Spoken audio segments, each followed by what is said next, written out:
Hi everyone, welcome back to my channel.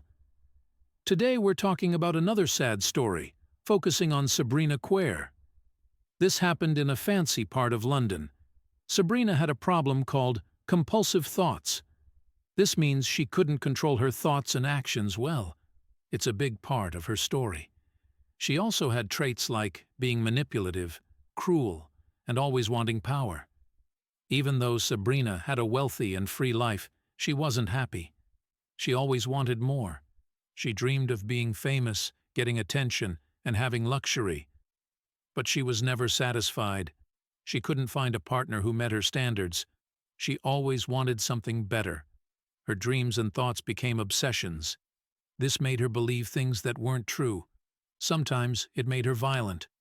Sabrina took her anger out on someone who couldn't defend themselves. This made her case very serious and well known in British history. A kind woman who took care of her children became a victim of Sabrina's cruelty. Sabrina was born on December 5, 1982, in a part of London. She had a mix of French and Algerian heritage from her parents. This mix probably influenced how she looked and behaved. She was the oldest of 4 siblings, and her family loved her. But when she was 2, they moved to Paris. That's where Sabrina's personality started to change. She became arrogant, dominant, and selfish. People from her school remember her as unfriendly and rude. She didn't have many friends because she thought she was better than others. Sabrina was really pretty and could have been a model, but she couldn't make real connections with people. She only wanted to use them for her benefit. When she was young, she liked sports and music, but she didn't stick with anything for long. She always wanted quick results and didn't like to work hard. Later she said she was mistreated by her family in France, but there's no proof of this. As a teenager, Sabrina always wanted attention, and she liked to do sports. But she hurt her back, so she had to rely on strong painkillers. She became so desperate for these drugs that she started doing illegal things to get them. This got her in trouble with the police. Throughout her life, Sabrina was very focused on herself and how she looked. She always wanted people to notice her. She believed she would become rich, famous, and meet celebrities. Sometimes she couldn't tell the difference between what she imagined and what was real. She thought she belonged in Hollywood. Sabrina finished university with a degree in English and French literature, even though her personal life was chaotic. Since 2006, she claimed to have different jobs in fashion, like stylist or designer, even though she wasn't really an expert in those areas. Sabrina's relationship with a man named Wisum was complicated. He was older and had a good job, but he wasn't traditionally handsome or famous. Still, he loved Sabrina a lot. She liked him because she could control him, and she saw him as a way to get rich and successful. They started living together in 2000, but Sabrina showed her true self soon after. She always wanted to control Wisum and would get angry or use manipulative tricks if she didn't get her way. She cheated on him without feeling sorry. Even when Wisum wanted to leave, he couldn't because he loved her too much. In 2001, Wisum got a better job and earned more money. He spent a lot on Sabrina, buying her expensive things and taking her out. His family also had properties that made money, which he gave to Sabrina. They both had roots in France and Algeria, and they had a ceremony that connected them in a special way, although it wasn't legally official. They had a son, but years later, another man said he was the father. He described Sabrina as unpredictable and manipulative. In 2008, Wisum lost his job and money because of a big financial problem in the world. During this tough time, Sabrina became obsessed with moving to London. She didn't discuss it much with Wisum, but he followed her hoping for a fresh start in a big financial city. Wisum found a job at a bank, but Sabrina struggled to find her place in the fashion world. She wanted to be a designer, model, or makeup artist, but she didn't have the skills or experience. So, she had to try different jobs like working in a call center, cafe, and even trying network marketing. Sabrina's love life took a surprising turn when she got back into music. She called herself a musician and composer, but it was hard for her to find professional opportunities.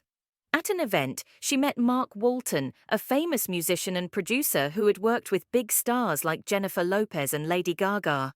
Mark was impressed by Sabrina and they quickly fell in love. Sabrina left Wissom and moved in with Mark in a fancy house in London. Mark paid for everything, giving Sabrina the luxurious life she always wanted.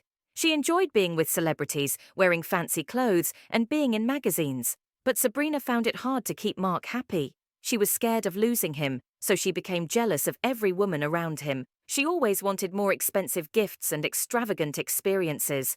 Mark tried to make her happy by buying her designer stuff and taking her to fancy places, but it was never enough for Sabrina. The couple's home saw a lot of different staff and nannies coming and going because Sabrina thought they were stealing or trying to flirt with Mark. Her behavior got so bad that Mark decided to break up with her in 2011. He moved to California, leaving Sabrina with nothing. Losing Mark meant she lost the luxurious life she was used to. Sabrina tried to hurt Mark's reputation by saying bad things about him in interviews, like accusing him of being cruel, violent, and using drugs. She even threatened to hurt herself if he didn't come back. But Mark didn't return. In her desperation, Sabrina reached out to her ex, Wissom, who had done well in his banking job. He forgave her and they got back together. Shortly after, Sabrina found out she was pregnant. She told Mark, who said he would support the child financially, but he wanted a paternity test. Sabrina refused and asked for more money instead. When Mark said no, she started spreading lies about him on social media, saying he was obsessed with her, jealous of Wissom, and had hurt her and her children. None of it was true, but Sabrina couldn't prove anything. After Mark sued her for defamation and the police warned her, Sabrina stopped making accusations. She moved to Wimbledon with Wissom and their 2 kids, trying to live a quiet life. But managing the house and children was hard for her, so she hired a nanny. Sabrina accused Mark of being cruel and violent, even though there wasn't much evidence. She even threatened to harm herself to get him back. Sabrina reached out to her ex, Wissom, and they got back together. Shortly after, Sabrina found out she was pregnant and told Mark. Mark was willing to support the child, but he wanted a paternity test. Sabrina refused and asked for more money instead. When Mark refused, Sabrina spread lies about him on social media. Sophie Leon, a young nanny, responded to a job ad from Sabrina. Sophie came from a small town in France and was looking for experience in a big city. Sabrina saw Sophie as someone she could manipulate. At first, Sophie enjoyed her job, but things quickly turned bad. Sabrina and Wissom lost their jobs and pressured Sophie for more work without paying her properly. They even took away her passport to keep her trapped. Sophie suffered physical and emotional abuse from Sabrina and Wissom, who believed false accusations about Mark. Sophie was unable to leave because they controlled her. Eventually, Sabrina tried to use Sophie to make false accusations against Mark, but Sophie refused. One evening in September 2017, a fire broke out in their yard. When the fire was put out, human remains were found, later identified as Sophie. Sophie Leon's death was tragically confirmed by the melted frame of her glasses found in the remains. Determining the cause of her death was challenging due to the extensive fire damage, but forensic experts discovered evidence of severe injuries indicating she was brutally beaten while still alive. Sophie suffered multiple fractures, including ribs and jaw, along with blunt force trauma to her skull and limbs. Her missing teeth and severe nasal damage suggested further injuries, but the extent of internal damage couldn't be fully assessed due to the fire. Horrifying video recordings found in the house depicted Sophie being tortured and coerced into false confessions. She endured beatings with various objects, including fists, iron cords, and a golf club, as well as electric shock torture. Sophie also faced degrading humiliations, such as being forced to submerge her head in a toilet.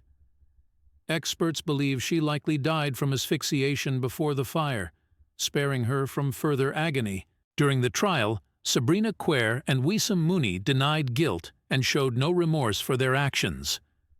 After the murder, Mooney calmly went to a nearby supermarket to buy items for burning the body and dinner for his family, behaving as if nothing unusual had happened.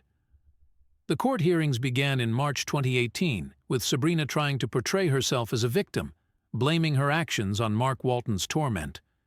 Medical examinations revealed Sabrina had mental disorders but was deemed legally sane and capable of understanding her actions. Wissam was described as psychologically dependent on Sabrina and blindly obedient to her. On June 26, 2018, the court found the couple guilty of torturing, humiliating, and murdering Sophie under aggravating circumstances. They were sentenced to life imprisonment with